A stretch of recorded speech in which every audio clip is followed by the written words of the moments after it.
Segunda-feira, 4 de maio de 2020. Lembram que o Paulo Guedes falou que tinha um amigo inglês que podia fazer 40 milhões de testes de Covid-19? Pois é, já passou um mês. Cadê os testes, Paulo Guedes? Eu sou Antônio Tabet e este é o Segunda Chamada. Hoje recebemos o ex-governador do Ceará, ex-ministro, 3 vezes candidato a presidente e dono de um fã-clube online maior que o da Anitta, Ciro Gomes.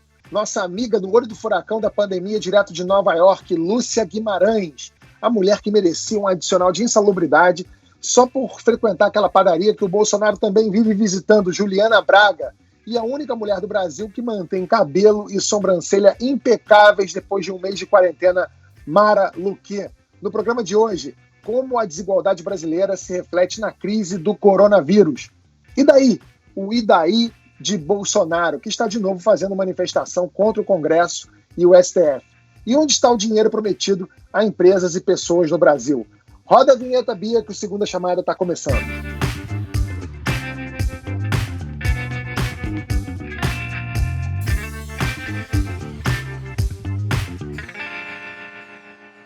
É, 31 milhões de brasileiros não têm água encanada em casa. 11 milhões e meio moram em casas com mais de 3 pessoas por quarto. 5,8 milhões não têm banheiro. Para essas pessoas, as recomendações de isolamento social e de lavar as mãos com frequência não fazem nem muito sentido, né? Num país tão desigual, os mais pobres estão em maior risco. Basta ver os números de mortos nas periferias das grandes cidades. Nós olhamos São Paulo, Rio de Janeiro e Fortaleza, capital do estado do Ciro Gomes. São Paulo. O bairro da Brasilândia, na Zona Norte, concentra o maior número de mortos por Covid-19. São 81 pessoas. Depois vem Sapopemba, São Mateus e Cidade Tiradentes, todos na Zona Leste. Os 10 bairros com mais mortes estão na periferia. No Rio de Janeiro, a divisão entre bairros de ricos e pobres não é tão clara. Copacabana é onde tem mais mortes por coronavírus. No bairro moram muitos idosos e tem 2 favelas. Depois vem 4 bairros pobres: Campo Grande, Bangu, Realengo e Santa Cruz.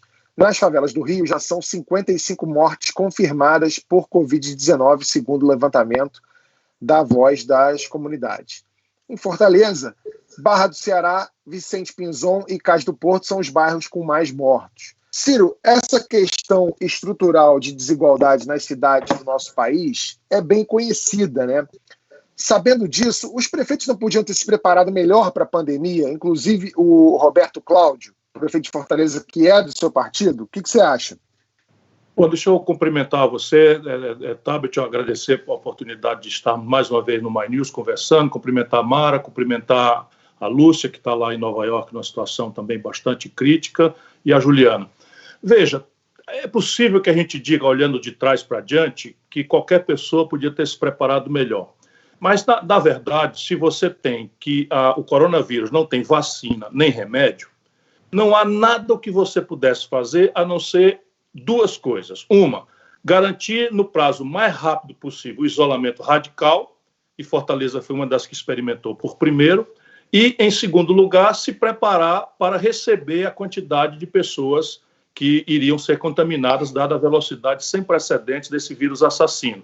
Também nós estamos já com o nosso hospital de campanha já funcionando, o outro hospital estadual também foi feito o aluguel de um hospital privado que estava pronto e não estava funcionando, e a expansão dos leitos de UTI, mais de 400 leitos de UTI foram feitos. Agora, como é que você faz com que as pessoas que não têm renda possam garantir o isolamento social radical? E aí está fora do alcance das prefeituras e dos estados. Necessariamente haveria que ser aquilo que até hoje não está sendo feito, um esforço nacional de um programa de renda mínima que nós lutamos pesadamente para tirar de R$200 para R$600, mas é inacreditável hoje, na segunda-feira, e nós não temos ainda metade da população alvo dessa ajuda atendida pela incapacidade do nosso governo e, mais basicamente, pela irresponsabilidade genocida de ficar exigindo coisas burocráticas tais como o CPF de recém-nascido para que uma senhora, mãe, chefe de família, possa receber a ajuda de R$1.200. Isso aglomerando filas em todas as agências da Caixa Econômica Federal.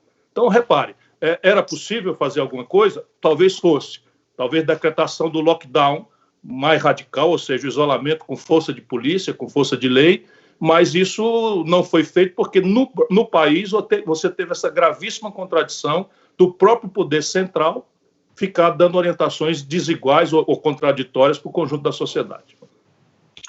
Mas, Ciro, para você estava falando aí dessa questão do CPF para recém-nascido, e isso para você é incompetência, é sadismo, ou é um pouco dos dois? Por que você acha que chega nesse ponto? É falta de empatia, sem dúvida. É uma falta absoluta de sensibilidade, porque, repare, o presidente da República não esconde de ninguém qual é a posição oficial do governo federal. A posição oficial do governo federal, reiterada ainda ontem, é de que o coronavírus é uma gripezinha, é um resfriadinho, que vai atingir uma fração mínima de pessoas, que ele próprio, se tiver sido contaminado, e provavelmente foi, essa é a única razão dele estar escondendo o exame, e ele teve os sintomas leves. Agora, o que ele nunca quis entender, a despeito de todas as evidências mundiais da ciência, é de que mesmo sendo uma doença que não mata 90% das pessoas que infecta, se essas pessoas, pela velocidade de contaminação, forem todas infectadas e apenas uma fração mínima de 2 em cada 100 precisarem de respiradores, aí está a tempestade perfeita. Por quê? Porque o Brasil entrou na pandemia com 44 mil leitos de UTI registrados. Lembrando que essas UTIs são para todas as comorbidades, né? Para quem tem um infarto, para quem tem um politraumatismo, para quem levou um tiro, uma facada. Pois bem, 44 mil UTIs, se a gente tiver que apenas, vamos dizer, 1 em cada 10 se contamine, são 20 milhões de pessoas. 20 milhões de pessoas, esse cretino que nos dirige, lamentavelmente, para mim, eu estou moderando a opinião que eu tenho, porque para mim ele é um assassino. O Bolsonaro, Jair Messias Bolsonaro, é um assassino, é um genocida, né, obscurantista, e está fazendo um laboratório com o conjunto da sociedade brasileira. Então, veja, se um de cada 100 se contaminar, o Brasil vai ter 2 milhões de infectados. Se esses 2 milhões de infectados, apenas 5 de cada 100 tiverem a versão grave, que precisa de um leito de UTI, de semi-intensivos, tratamento semi-intensivo, ou de um respirador para não morrer sem fôlego, nós estamos falando aí, não é, de 2 vezes 2 milhões, 40 mil pessoas já entupiria imediatamente o sistema de UTI do Brasil, que é o que nós vamos assistir. Lamentavelmente, já estamos assistindo em Manaus, estamos assistindo em Fortaleza, embora aqui a gente tenha conseguido importar, quase contrabandeando, na marra, fazendo jogo com a transportadora da Etiópia, fazendo escalas absolutamente exóticas para sair da influência norte-americana que está segurando e trouxemos para cá. Conseguimos uma liminar judicial para que o governo federal entregasse respiradores que foram comprados e pagos pelo Estado do Ceará e pela Prefeitura de Fortaleza, e o governo federal simplesmente apropriou-se deles e guardou. Isso é uma coisa absurda. Só para você ter uma ideia, Fortaleza começou antes porque nós somos uma cidade intensamente turística. 48 voos semanais vindo do estrangeiro. Nos Estados Unidos, onde o epicentro já tinha se revelado, dos Estados Unidos havia 3 mil pessoas chegando em Fortaleza por semana. O governo federal simplesmente não permitia que a vigilância sanitária do Ceará medisse se estavam chegando com febre ou não, que é o básico do básico. Não era fazer o teste, que nós não temos os reagentes, porque eles também brigaram com a China, que é quem tem excedente. E depois nós conseguimos uma liminar, e eles derrubaram a liminar no tribunal em Recife, e nós ficamos recebendo aqui 3 mil pessoas dos Estados Unidos, outras 1.500 da Itália por semana, onde o epicentro já estava acontecendo. Então é um genocida. As pessoas também não entendem por que eu sou tão duro nessas minhas falas. Isso sem contar o fato de que é um vírus novo. Então, assim, teve matéria semana passada do Washington Post, por exemplo, que há médicos investigando se as recentes mortes o aumento das recentes mortes por derrames e por infartos também não são decorrentes desse vírus. E você falou dos Estados Unidos aí, Lúcia, nos Estados Unidos a questão da desigualdade também pegou, né? Sem falar que aí tem o agravante de não ter um SUS. Como é que as pessoas que não têm plano são atendidas nos Estados Unidos? O coronavírus vai matar em massa muito mais negros e latinos e pobres. Eu estou aqui em Manhattan e se eu for ao Bronx, é outro planeta. entendeu? Agora, é como você diz, a desigualdade, você tem um país com tanta desigualdade, já é um corpo sem imunidade. O coronavírus ele vem devastar esse corpo do país que é desigual. O Bronx, por exemplo, o Bronx e Queens, os dois bairros que têm o maior número de mortes e casos de infecção, também o Bronx, especialmente, é um bairro que muito antes já tinha índice altíssimo de asma, porque tem mais poluição. Então, por causa das discriminações de habitação nos Estados Unidos, os negros americanos, por exemplo, e os latinos tendem a morar mal e em bairros mais poluídos aqui. Então, a situação nessas periferias aqui, nesses bairros, é devastadora. A gente hoje, nessa segunda-feira, a gente está chegando perto de 19 mil mortos em Nova York. Pois é, algo que as gerações futuras vão duvidar que foi dito por um presidente da República quando perguntado sobre o recorde no número de mortes numa pandemia sem precedentes é o "e daí?", aspas. E daí? Lamento. Quer que eu faça o quê? Eu sou Messias, mas não faço milagre. O infame "e daí" veio quando o Brasil passou a marca de 5 mil mortes por Covid-19. Não são números, são pessoas. Aliás, esse número já até mudou. Agora são mais de 7 mil. No dia seguinte, a preocupação de Bolsonaro era tirar o dele da reta e culpar governadores. Aspas de novo para Bolsonaro. Vocês não vão colocar no meu colo essa conta, disse o presidente do Brasil. Segundo o Ministério da Saúde, o país tem até agora, o horário da nossa gravação, 7.025 mortes por Covid-19. A gente tem a maior taxa de transmissão do mundo atualmente. Cada pessoa passa o vírus para outras 3. Somos o 4º país em número de casos nas últimas 2 semanas. Notícias tristes para qualquer pessoa, menos para o presidente da República, aparentemente. Ontem ele voltou a participar de protestos contra o STF, contra o Congresso lá em Brasília. Disse que chegou ao limite e que as Forças Armadas estariam com ele, que não vai mais admitir interferência. Isso parece até que gerou algum incômodo nas Forças Armadas. Durante o protesto, um fotógrafo do Estadão foi agredido com socos e pontapés por manifestantes. E o cara estava só trabalhando, né? Juliana, como é que as declarações do Bolsonaro bateram em Brasília? E esse bateram não está sendo irônico da minha parte.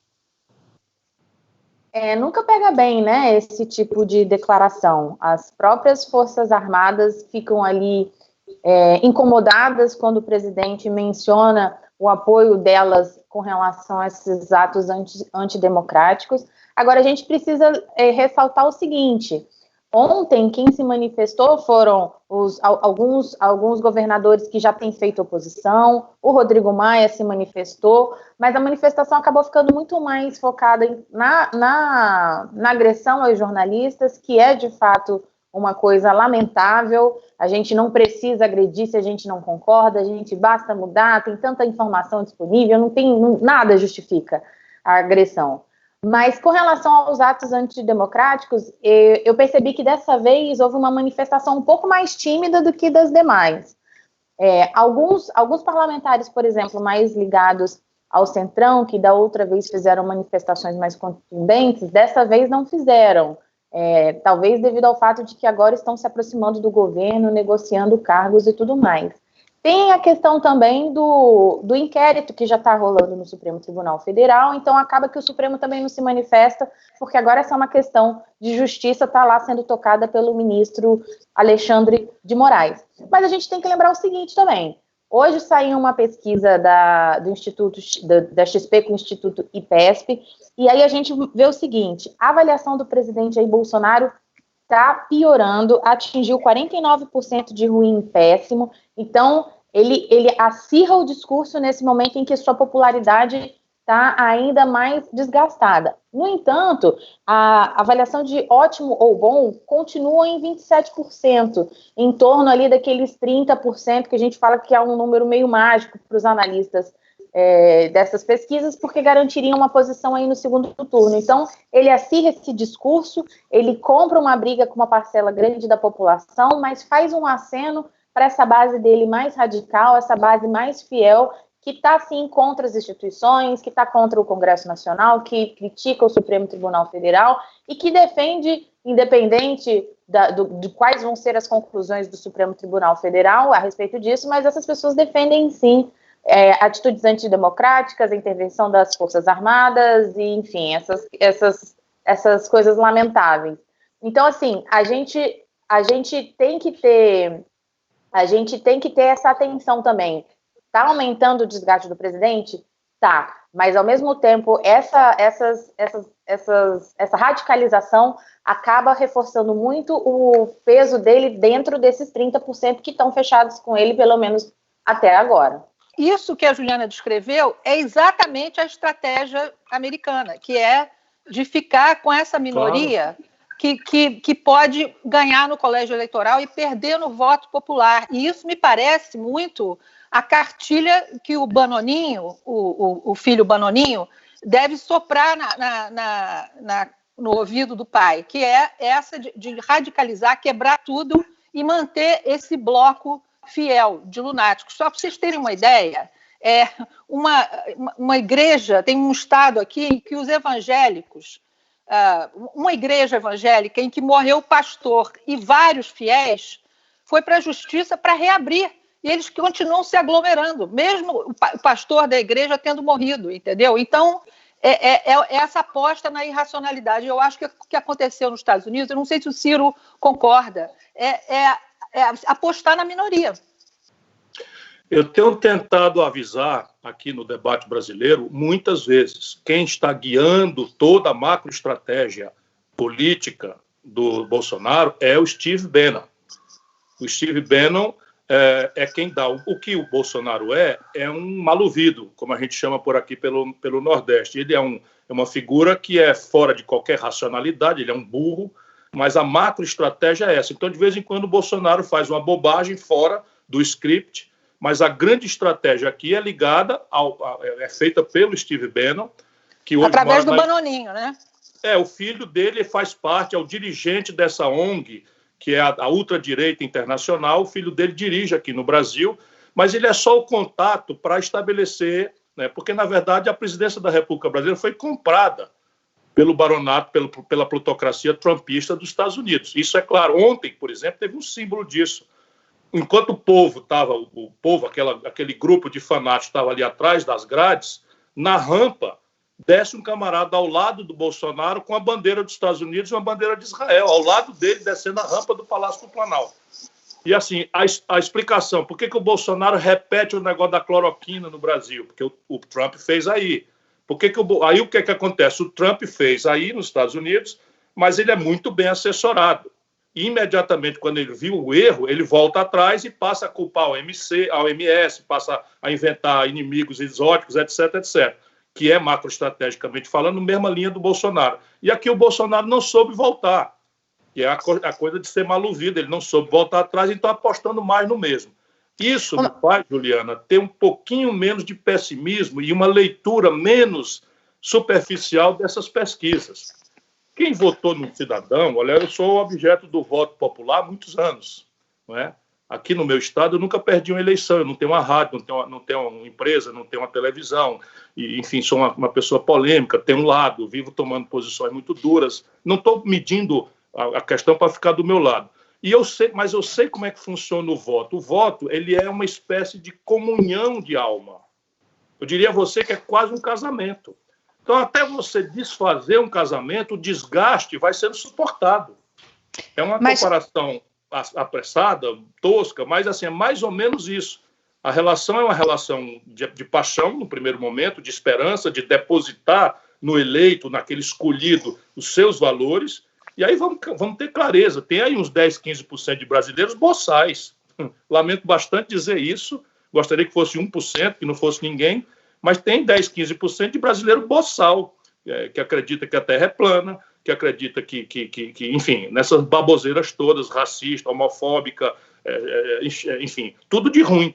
Agora, não são 27%. Pode ter certeza de que não são. O problema é que o desfazimento do casamento significa dizer, caramba, eu fui enganado. Isso é muito duro para o cidadão. existe uma parcela muito conservadora também que não vê uma alternativa nesse momento, né? A gente tem falado muito sobre 2022, sobre um caminho alternativo, mas esses caminhos concretos ainda não aparecem, né? Então, como é que esses 30% migram? Vão para onde? Esse é um ponto crítico, porque há uma coisa que é o conservador, sob o ponto de vista de costumes, e, nesse sentido, o Bolsonaro reina naquele equívoco que os americanos empurraram para o resto do mundo e que contaminou uma parte do pensamento progressista brasileiro. Então, você veja o Rio de Janeiro, o lugar mais generoso, do ponto de vista de artistas, intelectuais, engenheiros, jornalistas, burocratas, etc., deu 70% ao Bolsonaro, deu 70% ao Witzel e botou o Crivella, bispo da Igreja Universal, na prefeitura. Enquanto a Márcia Tiburi, o Freixo, conhece de có e salteado toda a carteira identitária, sabe? E isso colide frontalmente com a moral popular. O Bolsonaro é um boçal. Bolsonaro é um boçal, ele não tem nada de conservador nesse sentido moral. Bolsonaro é um boçal, Bolsonaro desviava dinheirinhos de funcionário fantasma, os filhos do Bolsonaro são tudo ladrão, que ele ensinou a ser ladrão. Eu estou dizendo isso toda hora e ele não me processa, por quê? Porque eu sei, eu fui colega dele, meu gabinete era 30 metros do dele, ele fazia funcionário fantasma assinar recibo e botava o dinheiro no bolso. E todo mundo sabe disso.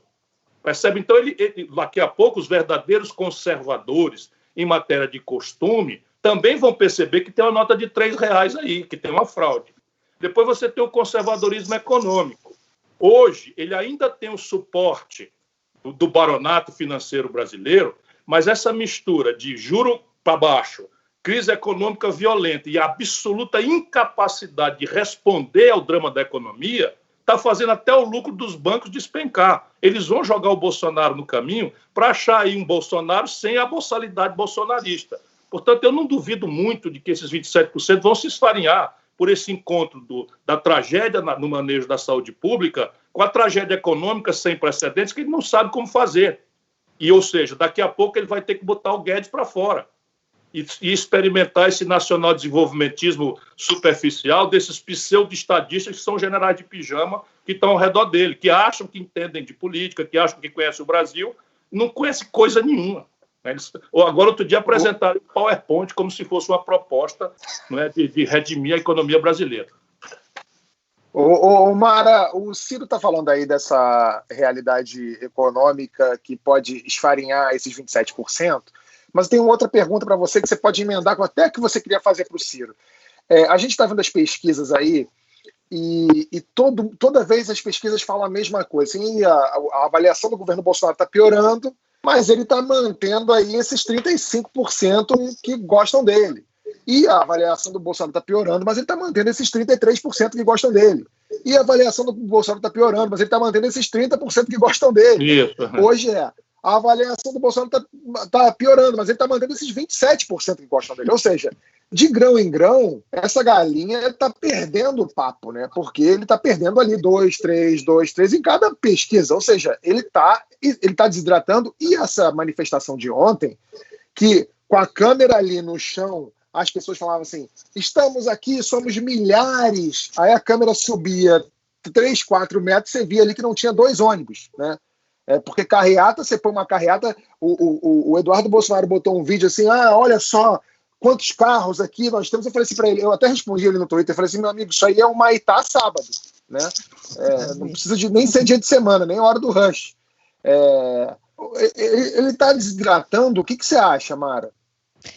Acho que está claro. O que eu ia perguntar era justamente nesse ponto, e essa pesquisa que veio hoje mostra um aumento das pessoas que estão esperando perder o emprego ou perder renda. Isso já começou a acontecer e vai se intensificar.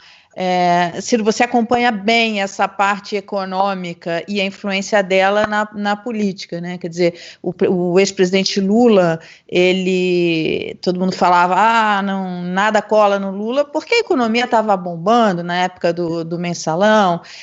Você vê o Ceará, os resultados positivos do Ceará, né, na economia, enfim, reelegeram o Camilo Santana e fez uma série, você mesmo se beneficiou, quer dizer, o Ceará traz isso na trajetória, essa expansão econômica, enfim. Você não acha que essa evolução, enfim, do desemprego, da queda da renda, que isso tende a se intensificar e com isso, porque você tocou num ponto que eu acho que foi muito bem colocado. Os conservadores, né, quer dizer, mesmo os liberais e tal, eles não são boçais, como você falou, quer dizer, existe uma linha divergente ali de que forma atingir desenvolvimento e crescimento econômico, e que divergem e tal, mas o problema é que o Bolsonaro ele não consegue nem mesmo fazer ele não corrobora nem mesmo com o próprio chamado choque liberal que ele dizia que ia ter o governo. Isso é contra o que ele falava. Enfim, havia um paradoxo ali. O ministro da Economia, na verdade, trazia uma expectativa que era contra o que o próprio presidente pensava. Isso está ficando meio claro agora, nesse momento. E o ministro da Economia, por sua vez, ele veio preparado para dar um choque liberal.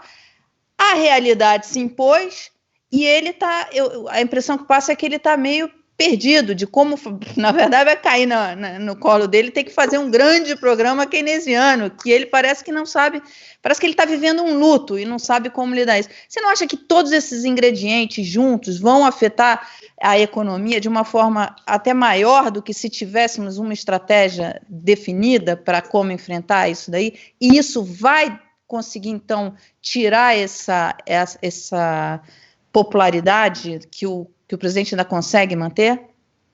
Olha, Maria, eu não tenho a menor dúvida, mas essas coisas elas precisam ser tangidas, elas precisam ser organizadas. E o Bolsonaro reina também por um certo colapso do campo crítico a ele. Então, eu tive um debate numa emissora de TV recentemente com o Amoedo. Eu mesmo fiquei comovido pela convergência civilizatória entre nós dois. Nós não concordamos em absolutamente nada em matéria de compreensão da estratégia de desenvolver o Brasil, como é que o mundo deveria organizar sua economia, a relação do Estado com os entes privados, não concordamos em absolutamente nada. Mas foi quase uma confraternização que me aqueceu o coração, porque, caramba, nós podemos discutir as coisas e convergimos nessa coisa civilizatória. Essa coisa não pode bater em jornalista, sabe? Não pode propor fechar o Congresso Nacional, não pode propor fechar o Supremo Tribunal Federal. Isso é uma coisa básica que o século XIX pacificou, se a gente não quiser ir lá aos guilhotinados de 1789 na velha França, né? Agora, o que é que eu quero dizer? O Bolsonaro ele tenta sempre trocar o ambiente onde ele é julgado. Isso é Steve Bannon também, Lúcia. Ele tenta trocar o ambiente. Então, as pessoas querem um governo que lhes dê serviço público e condição de produzir e trabalhar. A abstração política para o povo é uma coisa meio mal cheirosa. As pessoas olham para a política como a gente olha um juiz numa partida de futebol. Se ele for um bom juiz, ele não existe, você não lembra que ele está no campo. A partida corre e ele não está ali. Quando o juiz marca um pênalti errado, expulsa um jogador da nossa bem-querência, a gente chama ele daqui de FDP, etc, etc. Pois bem, mal comparando, o político é mais ou menos assim. As pessoas só lembram da política na frustração. E não é como uma abstração idealista que vai resolver os problemas, é como uma frustração crônica. É a mentira, é a enganação, é o privilégio, é a ladroeira, salvo se ele consegue garantir um ambiente para produzir e trabalhar e um ambiente em que o serviço público me trate com o mínimo de dignidade. E a minha família. O Bolsonaro não vai entregar nenhuma coisa nem outra. Portanto, ele vai sistematicamente pedir para que ele seja julgado como a oposição é abortista e ele é pela vida. A oposição devassa, defende os gays, a gaysização das escolas e tal, e ele é o homem que vai defender. E a esquerda burrinha, não temos dúvida que tem muita boa intenção, muito boa fé, mas a esquerda burrinha copiou e colou dos democratas americanos que não são de esquerda. E aí se refugiam nesse identitarismo e isso é perfeito para o discurso do Bannon. E esse é o grande desafio nosso, uma concepção econômica que a esquerda não tem no Brasil e uma fórmula de não entrar no jogo do Bolsonaro, de trocar de lugar. O lugar de resolver problema de sexualidade, de costumes, de coisa, é a família, é o templo religioso e tal. A política é lugar de resolver emprego, salário, aposentadoria, saúde que presta, educação que presta e segurança. Ô, Ciro, você falou uma coisa muito importante, mas muito, muito importante do ponto de vista econômico agora, em relação à esquerda. Olha, eu apanhei muito aqui nas redes, porque eu critiquei muito a esquerda, você e tudo, porque vocês tinham um projeto de reforma da Previdência que você alinhavou com o Mauro, enfim, você tem um economista que fez um trabalho no Ceará, que é fiscalista, responsável. A proposta de vocês, que vocês costuraram, era ainda mais. Mas a esquerda, ela não se uniu em torno de uma proposta dessa. Ela simplesmente negou, ela foi negacionista, de que não precisa, porque a reforma... E aí, com isso, ela não abre espaço para um debate. Ela, na verdade, ela aparece como sustentando privilégios, né? Que vocês no Ceará mostraram, nossa, vocês fizeram uma sequência de governos, inclusive o seu, enfim, uma sequência de governos de continuidade que fizeram um trabalho econômico e fiscalista muito importante. E por que a esquerda não consegue se unir nisso e acaba servindo a lobbies ali de corporativismo? Porque a esquerda no Brasil se confunde de um tempo para cá com a hegemonia do PT. E o PT nunca teve projeto e sempre foi essa mistura de moralismo, todo mundo era ladrão, menos o PT que era decente, isso como discurso central, e a negação das contradições de faltar dinheiro para a educação do povo, de faltar dinheiro, e você então ficar naquela história de tudo que for diminuir imposto eu sou a favor, e tudo que for demanda para aumentar a despesa eu sou a favor também, porque eu não sou obrigado a ter coerência nem racionalidade, porque eu estou abordando a premissa do lulopetismo boçal também, é a ignorância, igual do bolsonarismo boçal é a ignorância. Vão para o poder e o que acontece? Vão para o poder e essas duas coisas matam o projeto de poder do PT. Por quê? Porque o moralismo de goela, no dia seguinte virou pragmatismo e no dia seguinte virou simplesmente patrimonialismo.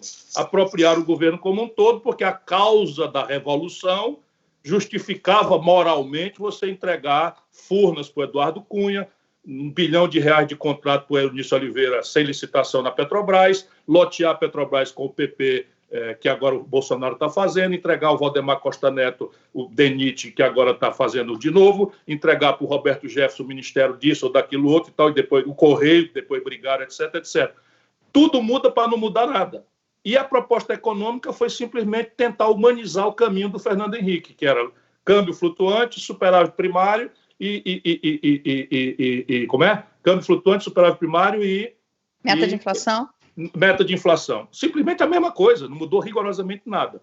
O ciclo de commodities, ou seja, os preços altos dos nossos produtos tradicionais, deu uma grana e o Lula transferiu 90% dessa grana para os banqueiros e 10% ele criou uma rede de proteção social para o Bolsa Família. A proporção é essa, 90% para os banqueiros e 10% para o povo, com o Bolsa Família.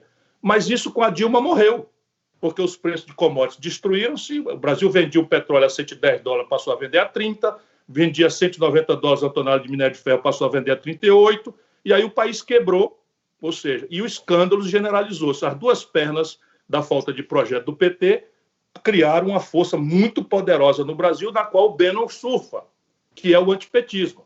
É um antipetismo por ódio, porque eu tinha um emprego, uma perspectiva de renda, uma microempresa, e eu quebrei.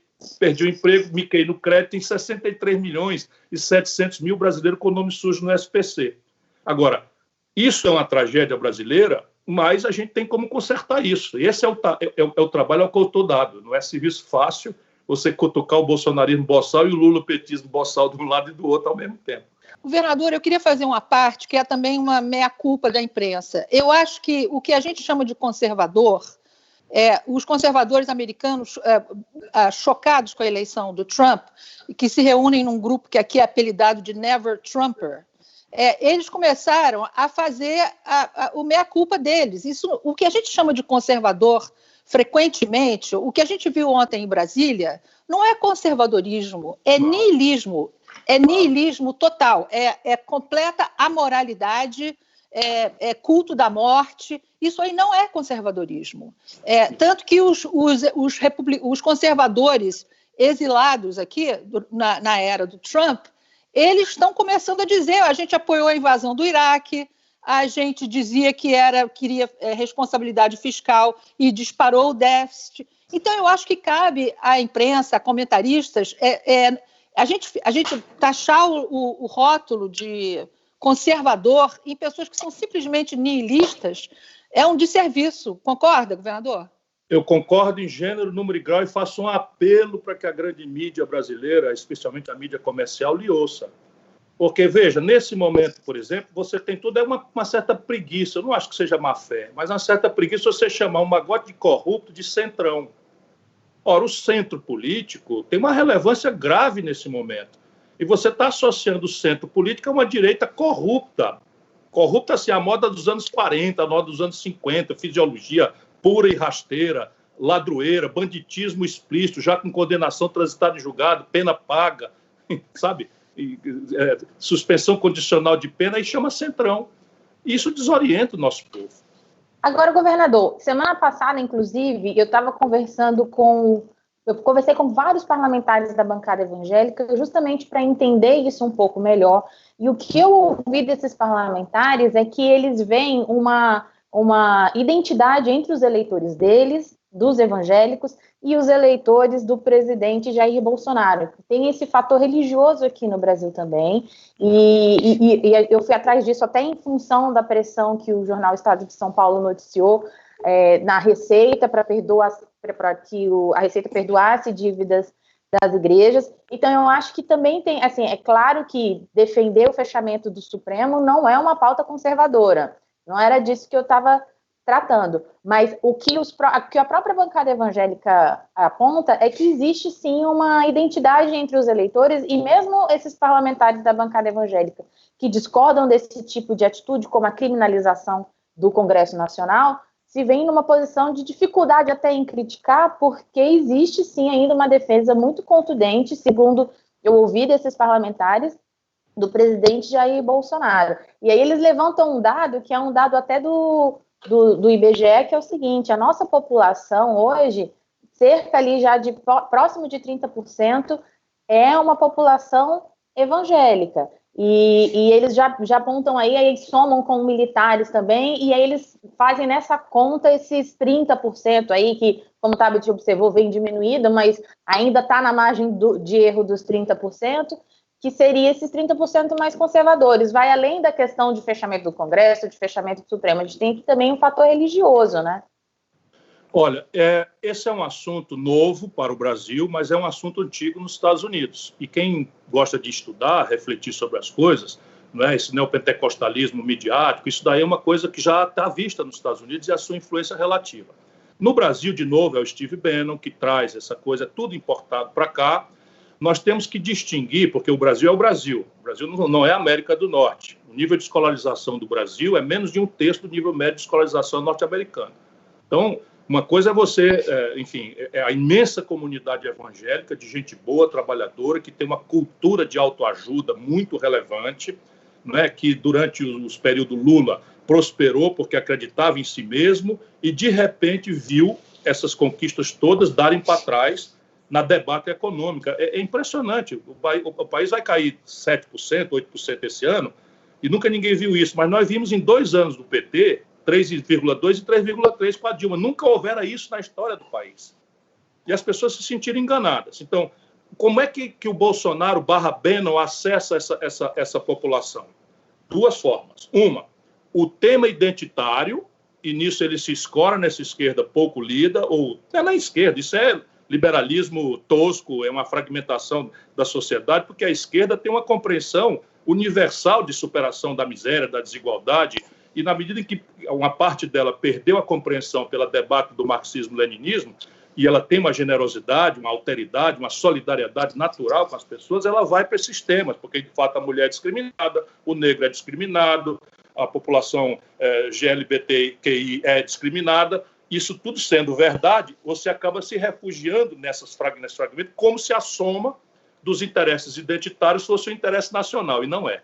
Isso é por aí que ele aborda a população, uma madeira de piroca. Então, o cara vai ter a coragem, e a nossa grande mídia presta um desserviço, porque, com medo de uma esquerda à economia, vai lá e não desmoraliza isso. Né? Então vai lá o Bolsonaro na mesa do Jornal Nacional e entrega para o Boni o kit gay que teria sido distribuído nas escolas. Uma grosseira mentira, que não foi desmoralizada.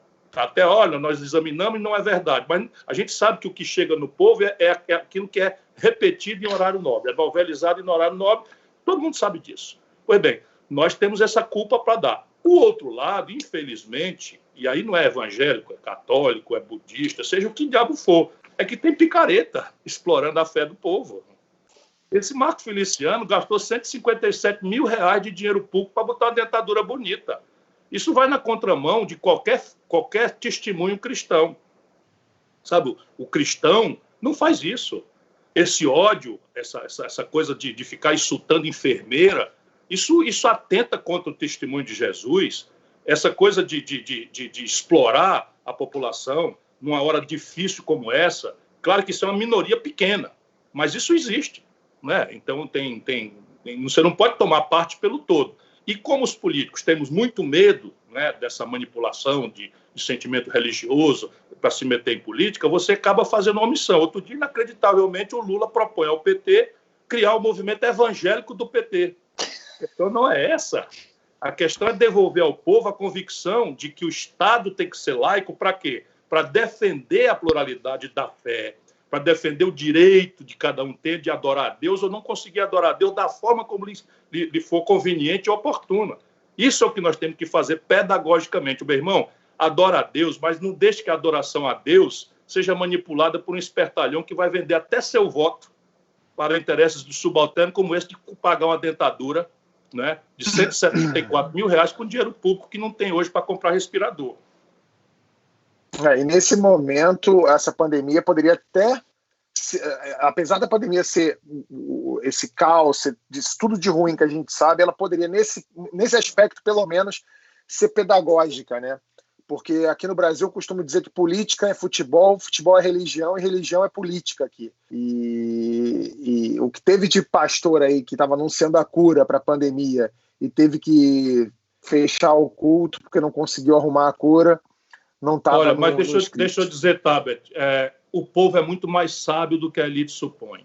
O povo não está indo para os templos, para as igrejas, porque é enganado. A esmagadora maioria está indo lá por pertencimento, porque a política, que é o lugar do pertencimento, o comunitário, que é o lugar do pertencimento, apodreceu, não diz mais nada para ele.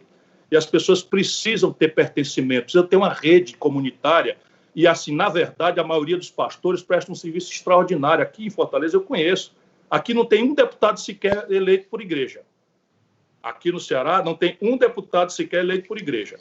E eu vejo um trabalho extraordinário. Assim, como eu estou direto aqui na periferia, conversando com as pessoas, cansei de ouvir mãe dizendo que o pastor deu o dinheirinho para ela pagar o traficante e não matar o filho dela. As Assembleias de Deus, eu vou dar esse testemunho aqui, por exemplo, e as igrejas batistas, tem na porta, hoje, um verdadeiro serviço de acesso a emprego. O cidadão... Não, mas é que você está falando, Ciro, você está falando desse cenário, e aí eu concordo com você. É a maioria, maioria. É a maioria, mas tem aquele... Eu estou falando dos grandes players, eu estou falando dos caras que querem, por exemplo, que não pague a conta de luz, porque a conta de luz que ele paga é a do templo e a da televisão não, também. Veja, a Constituição brasileira, nesse ponto é importante a gente esclarecer, porque isso entrou na voga agora. A Constituição brasileira garante aos templos de qualquer culto, essa é a expressão, imunidade tributária. Não é isenção, ele não pode sequer ser lançado o tributo. O que é que agora as pessoas estão pedindo e o Bolsonaro está pressionando a Receita Federal? Distribuição de lucro. Deixa eu dizer para você, então, é o seguinte, então a Receita Federal autuou porque os pastores são remunerados e é natural, se eles dedicam-se 24 horas a esse trabalho de evangelização, é legítimo que eles sejam remunerados pela igreja. Só que a Receita Federal descobriu que algumas dessas denominações estão remunerando com remuneração variável. Se você arrecada mais, você vai ter uma participação no lucro, no resultado. Isso é que a Receita Federal tributou, porque isso é uma fraude. E o Bolsonaro está querendo fazer. Isso daí explica o alinhamento, né, dessa parte que não é decente, mas não são os evangélicos, sabe? É bom a gente ter clareza. Explorar a boa-fé do povo, você tem em todas as denominações religiosas, em todas as culturas religiosas, aqui e fora do Brasil. Por isso que é preciso tomar muito cuidado para a gente separar o joio do trigo. Mas, definitivamente, a gente não precisa criar um movimento evangélico de esquerda. A gente precisa dizer ao povo que uma coisa é adorar a Deus, da forma exatamente, como mas eu concordo com quiser. você. Outra coisa é a política. Não é? Porque eu concordo com você. É importante separar esse joio do trigo. É isso que eu estou falando. Senão, olha, concordamos nisso. Vezes que a humanidade fez o oposto, deu em genocídio. E o Brasil está muito perto de cadáver, viu? Quero dizer isso aqui com muita dor. Outro dia a Vera Magalhães ficou examinando de longe, sem ter vindo aqui, a insurreição de uma milícia armada, mascarada, mandando os estudantes correr para casa, os comerciantes fechar todo. E nós tivemos que enfrentar aqui, com ordem do Ministério Público, o Judiciário, desacataram tudo, mataram 200 pessoas em 48 horas. Nós tivemos que enfrentá-los aqui. Pois bem, todo mundo saiu na elegância, que a forma de enfrentamento aqui foi muito agressiva, etc, etc. E isso é o que acontece no Brasil, achar que a gente vai enfrentar fascismo ou esse tipo de fenômeno com conversa mole. Ô, Ciro, vamos falar de um outro assunto, que senão a gente não... Se esse programa ficasse à vontade, a gente ficava 10 horas conversando contigo aqui, mas a gente precisa passar pelos assuntos.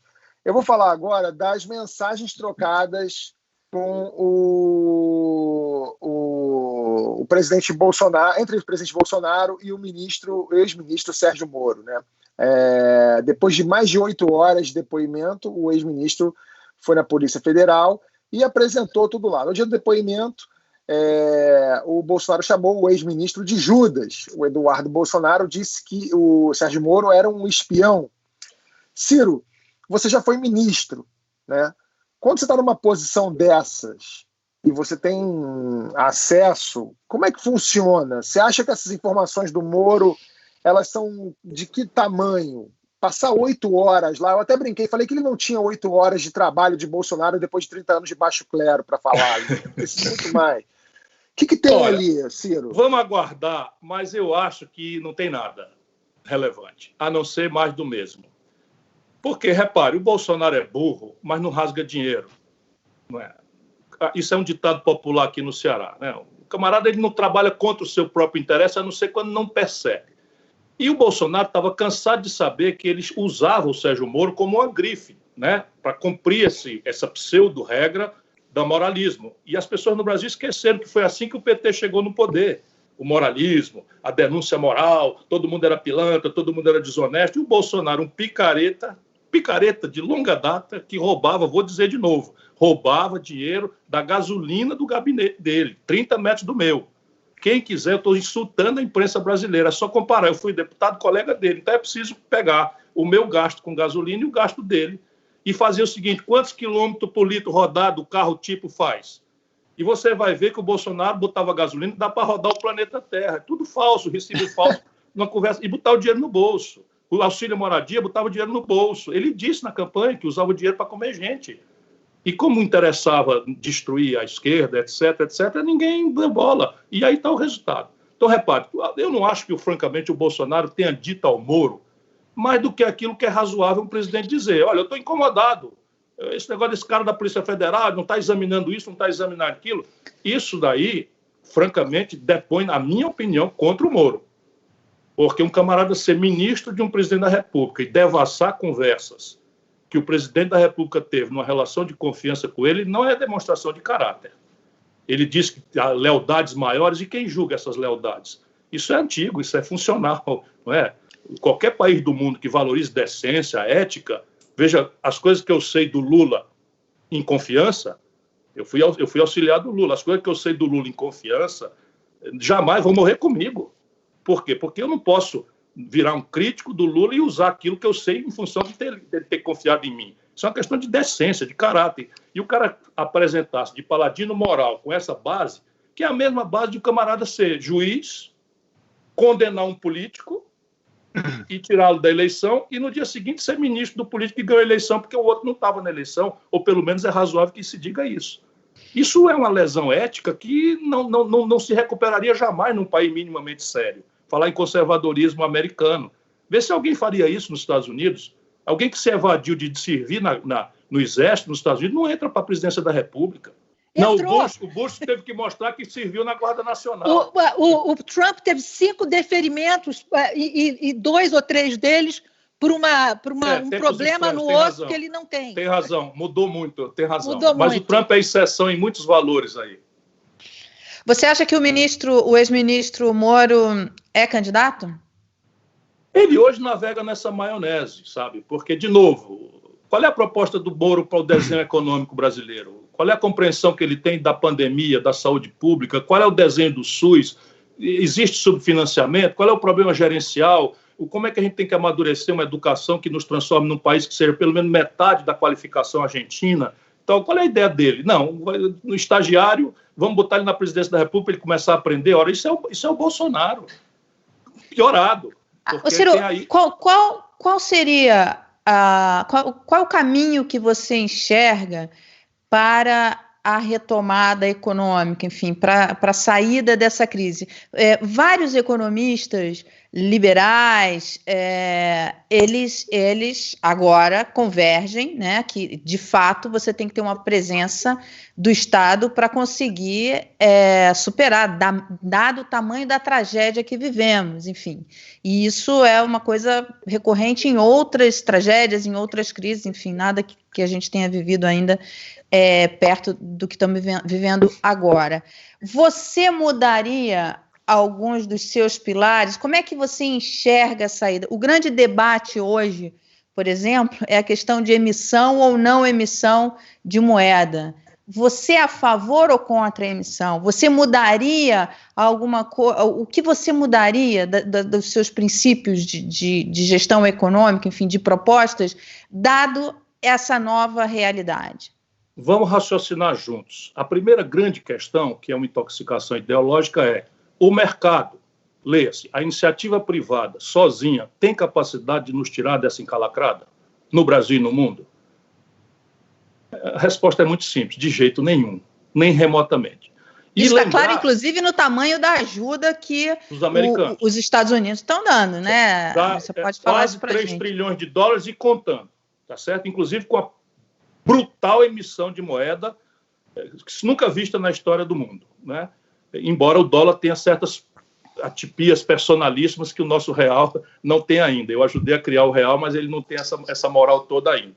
Então, se a gente chegar à conclusão clara de que o mercado e a iniciativa privada não tem capacidade, nem energia, nem sequer dele pode exigir isso, a gente vai aclarando um pouco as coisas. Por quê? Porque o Guedes morre aí. O Guedes parou de ler nos anos 80 e acredita piamente que se nós fizermos o receituário do bom moço internacional à moda thatcherista dos anos 80, nós vamos ser salvos da nossa tragédia pela inversão estrangeira. Nunca houve isso na história da humanidade. Nunca houve, nunca. Nenhum país do mundo sustentou seu desenvolvimento com o dinheiro dos outros. Nenhum. E agora, com essa brutalíssima retração de liquidez, os nossos ativos estão valendo cocô seco. Desculpa a expressão, mas a gente tem que levar isso para onde está. A Eletrobras está valendo nada. A Petrobras não está valendo nada. Enfim, neste momento de brutal retração da liquidez internacional. Então, se nós tivermos clareza disso, e o Brasil não tem clareza disso, e o que eu quero dizer é que o Guedes vai sair, não vai ficar.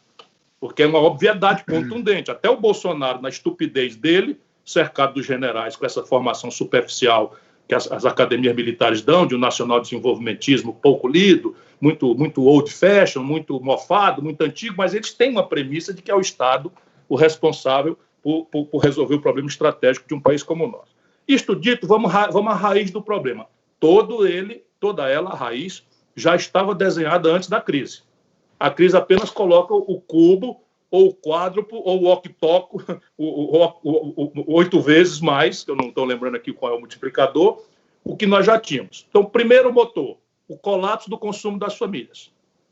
O consumo das famílias foi retraído no Brasil pelo desemprego aberto, recorde, pela retração da renda agravada pela reforma trabalhista, na burrice de baratear o trabalho, como se isso fosse baratear os custos do Brasil. Isso, na verdade, faz com que nós temos agora quase 20 milhões de brasileiros invisíveis. Nem para fazer chegar ajuda para eles a gente consegue, porque eles não estão em nada. Simplesmente foram empurrados 38 milhões para a informalidade, para trabalhar como autônomo. Nós não sabemos onde eles estão, quem eles são, como é que eles vão receber, nem coisa nenhuma. E terceiro, o crédito. É por aqui que uma política pública deveria ter começado lá atrás. 63 milhões e 700 mil brasileiros inadimplentes com nome sujo no SPC. Volume global da dívida, 240 bilhões. 90% é o desconto que o Serasa faz nos seus leilões. O governo mediano, vamos supor que a gente consiga só 90. Com 24 bilhões a gente rola a dívida, refinancia, não é dar o dinheiro. Refinancia e devolve 63 milhões de brasileiros com dignidade, sem a humilhação de todo dia ter uma ligação de um 0800 ou de um 011, meu irmão, venha pagar ou então você vai morrer, eu vou buscar sua geladeira, etc, etc. E aí você começa a restaurar. Segundo, o investimento empresarial colapsado. De novo, capacidade instalada... Ô, Paulo Guedes, meu amor, presta atenção.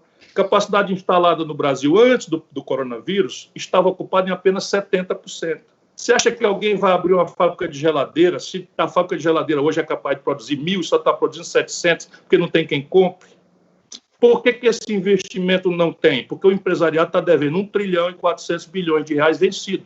A característica média é de 55 milhões e 500 mil micro e pequenas empresas que portam essa dívida.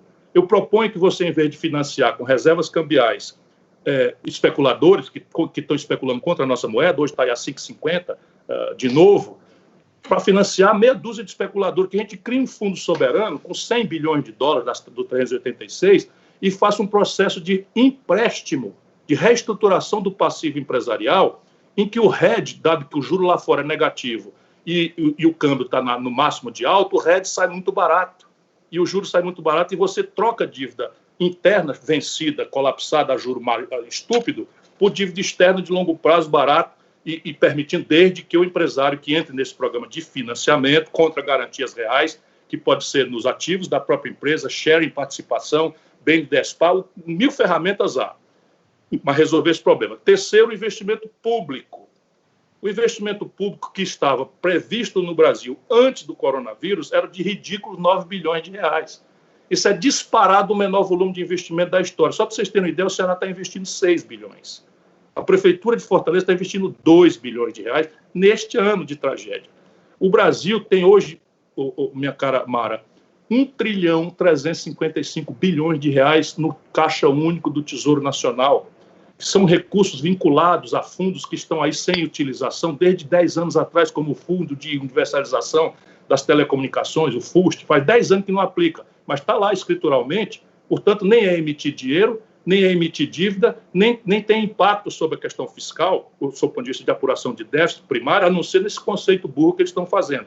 Se você tirar disso daí 150, 200 bilhões, você retoma obras públicas, 24 mil delas paradas, cuja característica é a urgência. Por quê? Porque já estão licenciadas, já estão licitadas, pepino que houver ali, ou um ou outro no Tribunal de Contas, um grupo de tarefa pode resolver com muita simplicidade. Você está falando que ao invés de emissão de dívida ou moeda, é você fazer uma realocação de recursos já existentes? Emitir moeda num país como o nosso, de memória inflacionária tão recente, eu lembro, eu ajudei a fazer o real, é o último estágio.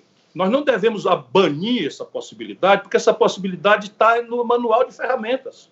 Está no acervo de ferramentas. Vamos supor, o juro da Selic vai para zero, que já devia ter ido. Os bancos começam a criar casos, como já estão criando, para rolar a dívida. Aí cabe a emissão de moeda, sabe? Porque você, com juro zero, e o banco criando caso para rolar a dívida, você monetiza. Uhum. Isso daí monetiza, ou seja, imprime dinheiro e paga, para mostrar ao sistema financeiro que o governo não vai aceitar pagar juro numa hora como essa, com a faca no pescoço, de não ter outra alternativa. Portanto, essa alternativa deve estar aqui do lado, mas não precisa hoje. Usar as disponibilidades do Caixa Único, desvinculando o que precisar desvincular. Expandir em 7% a 8% a dívida como proporção do PIB e fazer, a médio prazo, consertando agora a base institucional, o conserto do equilíbrio disso a médio prazo. Como? Impor um tributo sobre lucros e dividendos, em linha com o que eu já cobrei quando fui ministro da Fazenda, e o mundo inteiro cobra, um tributo de alíquota muito baixa para não estimular a fuga de capital, olhando, inclusive, a regulamentação do mercado de capitais do Brasil, de 0,5% a 1% sobre grandes patrimônios. Eu brinco com a Amoedo, mas o clima estava tão agradável que eu me disse, se a gente metesse 1% sobre o patrimônio do Amoedo, a gente arrecadava 3 milhões de reais. 3 milhões de reais, tá certo? E ele não ia fugir, né? Porque as outras alternativas dele, a tributação poderia ser bem maior, né? Se fosse nos Estados Unidos, por exemplo. Falando, e veja, mais dinheiro, para a gente achar o dinheiro e consertar a conta, que é o que a esquerda antiga não quer fazer. Você dispensa esse ano, no auge dessa crise, algo ao redor de 250 bilhões de reais de renúncia fiscal. Tudo na base do clientelismo, de amigos do rei, de fisiologia. Esse cara que é o secretário de desestatização do Bolsonaro, chama Salim Matar, o dono da Localiza. Espero que ele não seja patrocinador de vocês. A Localiza é a empresa de locação de veículo. Ele não paga imposto. Vá lá entender por que o Localiza não paga imposto. Vende carro, o maior faturamento dele é vender carro que compra sem pagar imposto. Se você passar um pente fino, eu acho 70 bilhões de reais aí. Essas 4 providências que eu falei aqui, dá 350 bilhões por ano. Você conserta faixa a médio prazo, esse galope de 8% de expansão da dívida, e não precisa emitir dinheiro, a não ser os bancos saberem que se eles botarem a faca no pescoço do governo, o governo paga, que é a grande ferramenta que você tem que manter disponível. Por isso que eles querem tão desesperadamente a autonomia do Banco Central, que é para comprar de uma vez por todas o Banco Central para o próprio setor financeiro. Ô Ciro, você falou aí do Paulo Guedes, que o Paulo Guedes vai cair e tal, e a gente sempre ouviu, em todo esse 1 ano e meio de Bolsonaro aí, que o que sustentava o governo Bolsonaro eram os seus superministros, né, ancorados ali pelo Sérgio Moro e pelo Paulo Guedes. O Moro caiu atirando e o Paulo Guedes está lá ainda se segurando e pode cair. O Marco Antônio Villa, que já esteve com a gente aqui no programa, ele garante que o Bolsonaro não dura até o fim desse ano. Ele acha que ele vai cair até o fim do ano, ele não sabe como, se vai ser uma renúncia, não sabe como, mas ele acha que cai. E semana passada, a Marina Silva esteve aqui com a gente, e eu conversando com a Marina, eu concordei com ela, porque eu acho que é uma impressão muito pessoal, eu acho que o Bolsonaro estica a corda o quanto pode, porque se descesse uma entidade qualquer e falasse assim para ele, eu até brinquei, falei daquela cabine do Silvio Santos, o Silvio Santos fazia as perguntas e o cara respondia sim, não. Se alguém chegasse para ele e perguntasse assim, vem cá, você topa largar a presidência agora, com isso tudo que está rolando aí, com pandemia, com esse trabalho, com essa coisa aí, para você ir para sua casa, garantir, sei lá, uma anistia para os seus filhos e você garantir essa sua vida aí de deputado, vereador de baixo clero para toda a sua vida, agora, larga agora, eu tenho certeza que ele falaria largo. Você acha que ele dura, Ciro? Não, eu acho que ele não termina o mandato, eu não consigo atribuir tempo a isso, mas acho baseado em coisas muito, muito reflexivas, não é? Eu assinei um pedido de impeachment. Quando ele finalmente confraternizou com aquela população na porta do Palácio, na porta do quartel-general do Exército,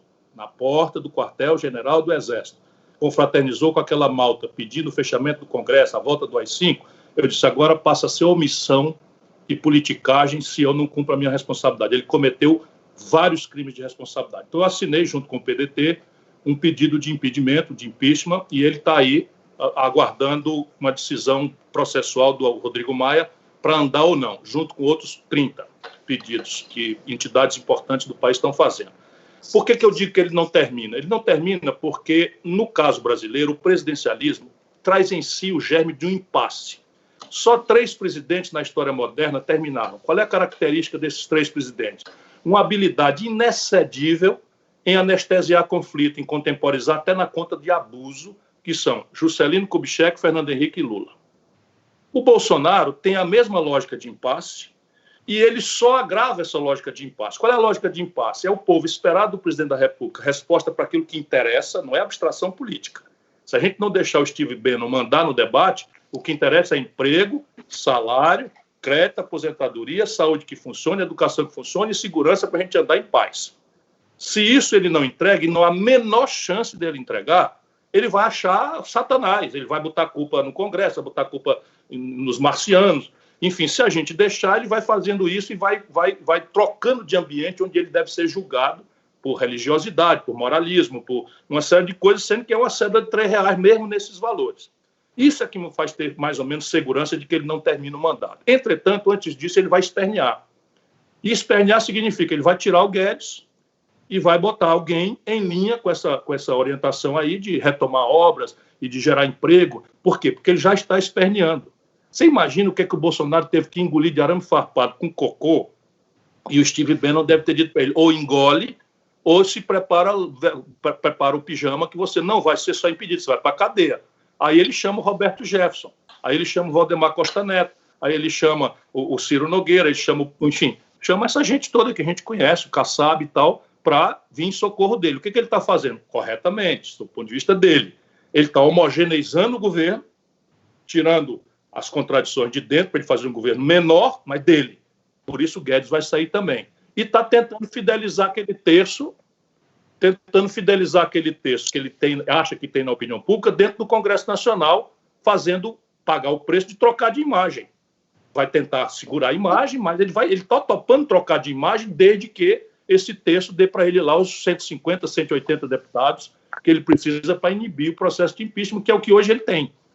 Agora, vamos ver se a onda que vem de opinião pública, quando os mortos forem contados, quando a economia cair muito mais do que a média da América Latina e do mundo, e ficar muito claro que ele não tem resposta para isso, porque os militares que ele quer botar no lugar do Paulo Guedes são ainda piores. Talvez tenha melhor intenção, mas não tem preparo nenhum. Esse é o grande problema. O desafio brasileiro é falta de preparo, de treinamento, de compreensão e muita intoxicação ideológica. Eu tenho muita curiosidade sobre esse fator cadeia, porque aqui, por exemplo, tem vários problemas com o Trump. E as pessoas, às vezes, dizem que ele precisa se reeleger para continuar livre. E esse fator cadeia em relação à família Bolsonaro, o governador vê um momento em que forças em Brasília vão chegar para ele e dizer, olha, a gente deixa a sua família em paz e você vai para casa. Vai chegar esse momento? Vai chegar nesse momento, sem nenhuma dúvida. E só já não chegou, deixa eu dizer para vocês, por duas razões. Uma é ingratidão do Bolsonaro. O ministro Toffoli, presidente do Supremo Tribunal Federal, deu uma liminar sustando por mais de 8 meses as investigações sobre o filho dele, que correm no Ministério Público do Rio de Janeiro. 9 recursos foram apresentados contra as investigações. E as investigações são absolutamente contundentes, aquele tipo de coisa para a qual não tem resposta, de nada.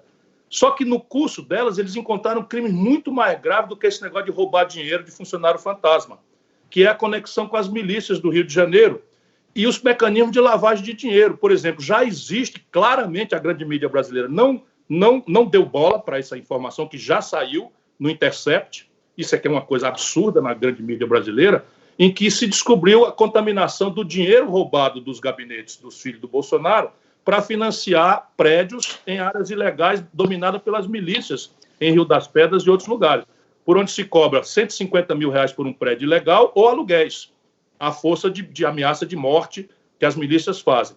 Essas conexões todas estão muito claramente desenhadas. Na hora que isso aflorar, o filho dele não tem como não ser chamado para a cadeia. Eu queria voltar só à questão do impeachment. Como é que o senhor vê qual seria o instrumento? Porque o Rodrigo Maia não tem dado nenhuma sinalização de que está disposto a fazer isso daí andar. E mesmo se a gente pegar os últimos impeachados, a gente vê a ex-presidente Dilma Rousseff, por exemplo, só sofreu impeachment depois de reeleita e num cenário em que você tinha ali o ex-presidente Michel Temer, que era uma figura que o Congresso sabia que poderia conversar, que tinha uma interlocução com o Congresso. Hoje a gente tem o Mourão, que é uma incógnita política. A gente não sabe como ele agiria politicamente. O senhor vê mesmo o Congresso levando adiante um processo de impeachment que coloque o Mourão na presidência da República? E mesmo com a popularidade, porque quando deslancha o impeachment da Dilma, o processo de impeachment da Dilma, a popularidade dela já tinha derretido. Essa é a questão. Então, o Rodrigo Maia, que é um político extremamente capaz, hábil, competentíssimo, enfim, embora viva nessa bolha dos políticos de Brasília, ele vive ali e tal. E o que ele sente? O que ele sente é que esses 35, 33, 32, 30, 27% do Bolsonaro, que o Tabet estava falando, se isso virar 10, 12, não tenha dúvida que vai ser. Ele está esperando isso. Está esperando exatamente isso. Por quê? Porque com 30% e mais essas interações, etc. Agora, nesse momento, né, há um bastidor construindo já diálogo com o Mourão. Eu mesmo recebi um recado, que eu não sei qual fidelidade tem, portanto eu vou só botar aqui o recado, se eu toparia um entendimento ao redor de um governo de união nacional. Eu disse que não, que eu sou oposição ao Bolsonaro e ao Mourão. Ponto. Então, você acha que o Mourão não é um risco? Não, eu sou um democrata, assim, visceral. O Mourão é vice-presidente da República, eleito pelo povo brasileiro, a quem eu pedi para ser eleito. Portanto, se o Bolsonaro renunciar, for impedido, ou, Deus o livre, se matar, ou for assassinado, eu espero que não aconteça essas duas últimas, que o Mourão assuma na plenitude da sua autoridade. Só que ele vai assumir, e os políticos sabem disso, vendo óbvias lições que ele terá visto que levaram o Bolsonaro a cair.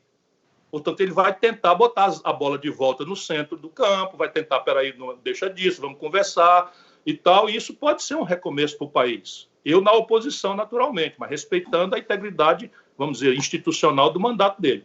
Coisa que do Bolsonaro eu não reconheço mais pelo cometimento de crime de responsabilidade, atentar contra o regular funcionamento das instituições, atentar contra a autonomia da federação e atentar contra a saúde pública. Bom, olha, o programa estourou o tempo. A gente vai continuar daqui a pouquinho com mais um trechinho de Ciro aqui. Se você é membro do canal, então você fica com a gente. Se você não é membro e vai acompanhar mais um trechinho de Ciro aqui, clica nesse retângulo azul que está aparecendo para você. A gente vai falar, tinha vários assuntos para falar, mas eu quero falar mais disso, Ciro. Eu acho que é mais interessante a gente falar sobre essa coisa de união nacional, falar sobre as oposições. Esse é um assunto que eu acho que é mais quente.